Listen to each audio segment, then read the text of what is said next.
Welcome back to the my new video guys and my YouTube channel. Today friends we are going to talk about how can we on eye care mode in a Realme phone. Guys, you want to on guys your eye care mode, so friends you can on it. And guys, now let's see how to on eye care mode in a Realme phone. In this video friends I will show you. So before starting video friends, first of all go and subscribe the channel, click the bell icon and like my video. So friends, first of all we will on our phone setting to on a eye care mode. Then guys scroll it. Friends, you can see this type of settings. So friends, display and brightness setting guys, tap here to on your eye care mode.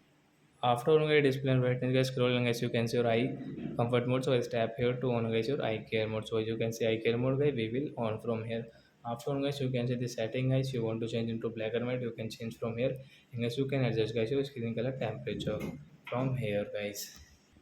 So once you can use your eye care mode setting. So why do we use guys eye care mode? So when we operate phone guys at night and when we study in phone at night, so we should on guys eye care mode. It is good for your eyes. So like that guys, you can on your eye care mode in your Realme phone. So that's it guys. Thanks for watching. We will meet on next video. Bye friends.